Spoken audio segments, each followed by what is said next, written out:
Question number 6 is from coordinate geometry.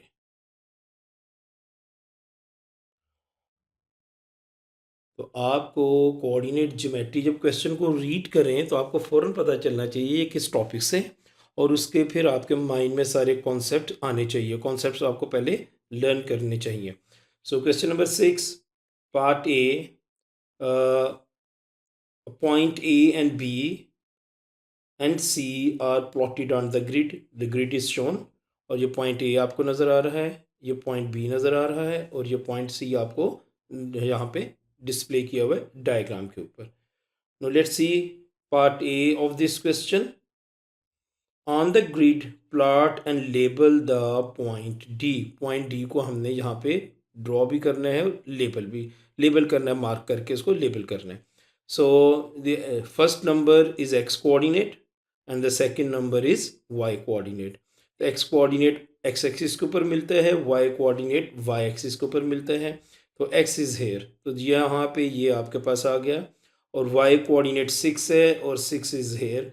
तो यहाँ पे ये दोनों लाइनें आपस में अगर आप मिल जाएं तो ये पॉइंट हमारा जो कि 3D.3, तो ये आपको पॉइंट मार्क करने आने चाहिए। Very basic and initial question.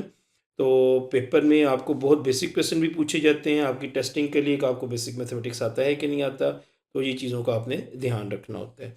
So D point is mark. Let's see the B part of this question. Find the equation of line BC. Equation of line BC. Let's see where is the BC. So this is line BC. ये है जी आपके पास line BC, और ये y axis के ऊपर मौजूद है। तो माय डियर स्टूडेंट्स, हमें y एक्सिस की इक्वेशन का पता होना चाहिए। y एक्सिस की इक्वेशन होती है x इज इक्वल टू 0, क्योंकि वो x के ओरिजिन से 0 से गुजरते हैं। इसी तरीके से हमें x एक्सिस की इक्वेशन का पता होना चाहिए, वो होती है y is equal to 0। Since BC line is on y axis और वो 0 में से गुजर रही है, इसलिए इसकी इक्वेशन होगी x इज इक्वल टू 0, और हम यहाँ पे लिखेंगे x इज इक्वल टू 0। तो ये कॉन्सेप्ट आपको बहुत अच्छी तरीके से आना चाहिए कि y एक्सिस की equation x is equal to 0 होती है और x एक्सिस की equation y is equal to 0 होती है। Let's solve the next part. find the equation of the line AB. AB की हमने equation find करनी है। What is this line? This is the line AB. अच्छा, ये है जी टिल्टेड लाइन। टिल्टेड लाइन में जब लाइन राइट अप जाती है तो उसका पॉजिटिव ग्रेडियंट होता है, और जब लाइन राइट डाउन जाती है उसका नेगेटिव ग्रेडियंट होता है। तो ये तो एक कॉन्सेप्ट आपको याद रखना चाहिए। नंबर 2, आपको लाइन ए बी की इक्वेशन निकालनी है। चूंकि ये टिल्टेड लाइन है तो इसकी इक्वेशन कैलकुलेट होगी y is equal to M x plus C से। ये स्ट्रेट लाइन की इक्वेशन की स्टैंडर्ड फॉर्म है। अब हमें यहाँ पे दो चीज़ें चाहिए, एक हमें सी चाहिए और दूसरा हमें ग्रेडियंट चाहिए। तो सी इज कि लाइन कहाँ पे y एक्सिस पे कट करती है। तो ये देखिए जी, बी पॉइंट पे 3 पे कट कर रही है, तो c इज इक्वल टू 3। ये सारे कॉन्सेप्ट आप लोगों ने पहले से याद किए होंगे और आपको आने चाहिए। तो y इंटरसेप्ट को हम c कहते हैं कि y एक्सिस पे कहाँ पे लाइन कट करती है, तो c इज इक्वल टू 3। तो c की वैल्यू तो हमें मिल गई, या c इज इक्वल टू 3। हमें c की वैल्यू मिल गई from the graph. No we need to calculate gradient. अब ग्रेडियंट कैलकुलेट करने के डिफरेंट अप्रोचेज हैं।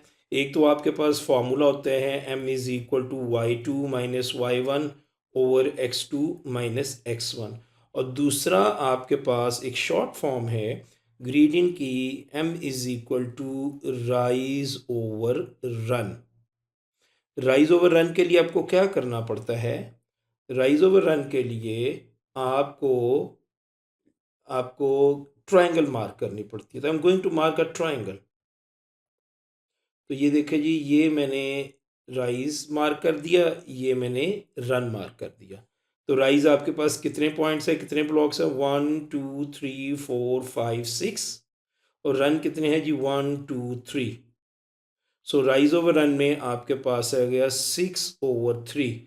लेकिन यहाँ पे एक बड़ी इंपॉर्टेंट बात है, वो ये कि ये ग्रेडियंट की ये जो राइज ओवर रन है, तो हमें ये डिसाइड करना पड़ता है कि ग्रेडियंट पॉजिटिव है या कि नेगेटिव है। चूँकि लाइन राइट डाउन जा रही है, लाइन इज राइट डाउन जा रही है, तो इसका ग्रेडियंट नेगेटिव होगा। सो जो फाइनल ग्रेडियंट इज -2। इसके अलावा आप ए के कोऑर्डिनेट, बी के कोऑर्डिनेट नोट करें और इस फार्मूला में प्लग इन करें तो आपका आंसर -2 ही आएगा। सो अब हमें ग्रेडियंट एम भी मिल चुका है और हमें सी भी मिल चुका है। तो अब हम इक्वेशन को लिख सकते हैं। इक्वेशन क्या बनेगी? y is equal to M x plus c, m-2 है और c 3 है। तो जो फाइनल आंसर इज -2x+3। और क्या मार्किंग स्कीम में इसको रीअरेंज करके लिखा हुआ है उन्होंने, y is equal to 3 - 2x। Both answer are correct. Let's see the question number 7।